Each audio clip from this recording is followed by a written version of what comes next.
to round out the most enjoyable wrestling television program that I have watched since we have been doing these reviews. A cage match between Mercedes Martinez and Rhea Ripley. And everybody out there is going, oh, Cornette, you hate women's wrestling. Oh, Cornette, you don't think the girls should fight in the cage. Oh, Cornette, blah, blah, blah. I got news for you. If you've got people that can do it and look like they should be doing it, then it's fine. As this was a rotten way to begin a program. This was, as we've commented on, I think their first singles match. So they put the first singles match in a fucking cage. That doesn't make any sense. But bad booking aside, they made it work. The silicone Barbie dolls and cheerleaders and bleached blonde bimbos not only can't have this kind of match without it looking just ridiculous, but it's not even a matter of work. If you've got two great workers that look like, let's say Penelope Ford could work. Let's just imagine that. I know it's far-fetched. Put her in a cage, it still looks stupid because it's a 110-pound blonde girl in a cage. These girls look like badasses. Mercedes, the tattoo, she's got the experience, she carries herself. Rhea Ripley comes out and looks like Joan Jett on steroids. The spikes and the piercings and the fucking whole gimmick. She looks like $1 million. Not only is she now, to me, Rhea Ripley is the best female wrestler on the planet, but she is, without a doubt, the fucking hottest. Because she's different and it works for her. And she's got because it's all about the attitude. Hot women is all about attitude, not appearance. If Sable would have been gorgeous if she'd have had any personality whatsoever. Anyway, I thought it was going to start rough. Big with Mercedes tossing the chairs in the cage. I'm like, off. And then Rhea comes out and jump starts her from behind, throws her in, and then puts the table in the cage. I'm like, oh, fuck. They're going to garbage this up. And they did somewhat. There was too much stuff in there, but they had a great fight. They laid shit in. They used the cage like it was fucking Flair and Steamboat. They had too much of the garbage laying around in the ring to be able to use the whole ring. And I thought they could have mixed in a little bit of running and some bigger offense without their movement being limited, because with all that stuff laying around, it's dangerous, but they did a great job. And then they went back and forth, and then Mercedes power slammed Rhea Ripley onto that chair, and they immediately went to the break. And I'm like, what the fuck? Now? It's not like now that was a blasé break spot, and it wasn't technically even now I can't wait till they come back. It was now you're breaking up the momentum of this great match, right? But nevertheless, it's better than their normal break spots. They came back with Mercedes with that fucking German suplex, Rhea off the top rope, and where she held on with her legs and hung upside down. A little bit later on, Rhea drop kicked Mercedes where Mercedes was sitting on the top turnbuckle, and Rhea ran up and drop kicked her. So that was an amazing leap. And when Mercedes' head goes back, it gets stuck in between the fucking sides of the cage. That's goddamn brilliant. Then Rhea superplexes Mercedes off the top rope. Unlike the male dipshit, who was it? It was Seth Rollins, come to think of it. I'm sorry I called you a dipshit, Seth, but it was stupid. Where he did the superplex and nobody sold it, and he pulled the guy right back up and fucking did a Falcon Arrow. Or the other week where a guy got superplexed and immediately it didn't hurt him, so he could just hook the guy's legs. The girls have to show the guys how to do this properly. Rhea superplexes Mercedes off the top rope, and both of them sell it, and she's too hurt to capitalize immediately, and by the time she does, Mercedes can kick out at 2. Do you keep banging your desk? Yes, I do. Sorry, I'm giving you edit points. But because I'm animated, because this was a great match. I wrote the NXT girls matches are better than the AEW guys. Then Rhea gets that fucking standing cloverleaf. I love that hold. And Mercedes breaks it by reaching over and grabbing the kendo stick and smacking her in the fucking leg with it. So Rhea gets the gets the stick and hits Mercedes. Stone is climbing the cage, but she stops him, whacks him a couple times, and is trying to do something to him.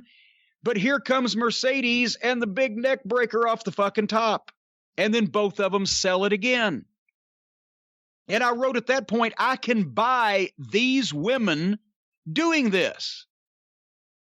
I'm not even talking about just the green women in AEW that you can't buy them doing anything.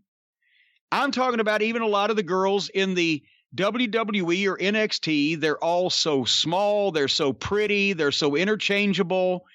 And yes, they may could have an athletic match, but they don't need to be having fucking grudge matches and cage matches. These two can pull it off because they look like they could do it. And then finally, Mercedes sets up the table, and of course, I was like, God damn it. They're doing it so, it's so overdone, but they're doing it so well, I'm conflicted. If the table wasn't constant everywhere, they did this perfect.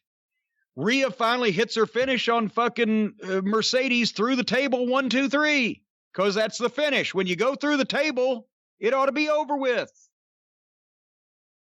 Excellent. Wow.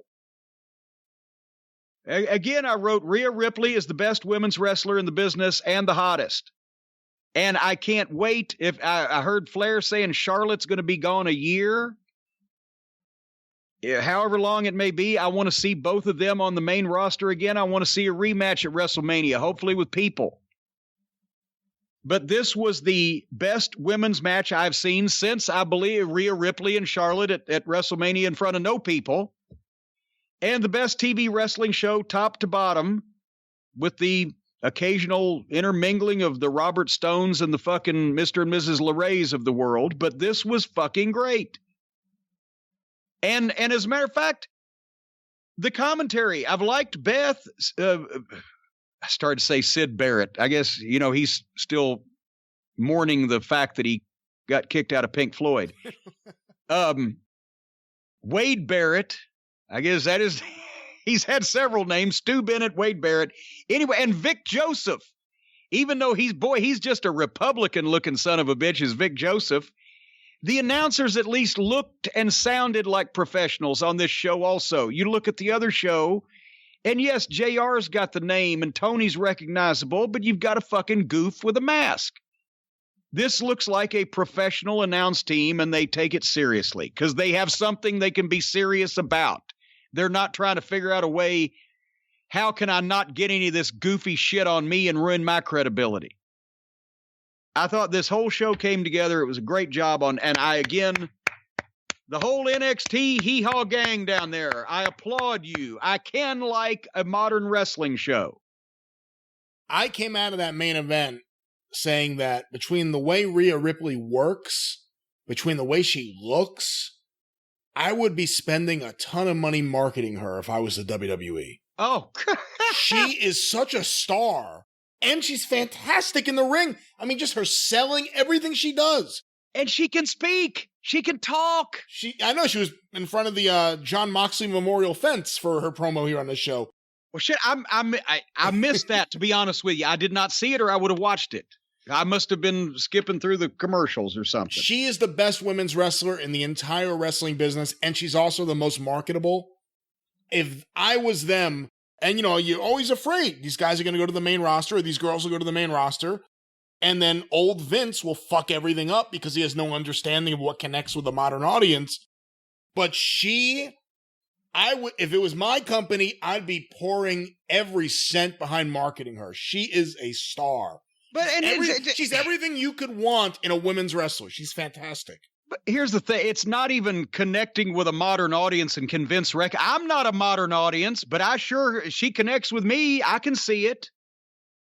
They're crazy if they can't see it. And you're exactly right. And in the old days, Rhea Ripley is the one that would have got the fucking Playboy contract and made $1 million instead of Sable. Rhea Ripley is the one that would have got all these commercial endorsements and be pushed out to mainstream television programs. I saw them do it in the Attitude Era. I don't know why they're not doing it now. She needs to be on everything and everywhere. You could have literally, remember, Vince's original idea for Wendy Richter was to be the female version of Hulk, have a man and a woman on top of the company. You could do that here.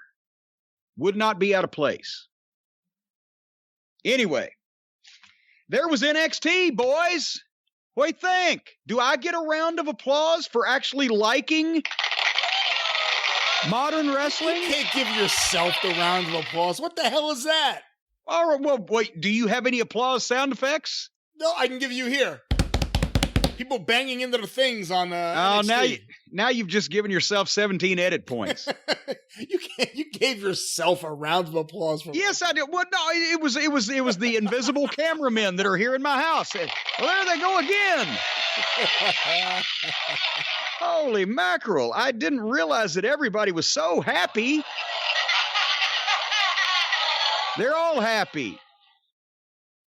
And of course, on the other side of the fence, the AEW talent, they've heard this review. They know they shit the bed.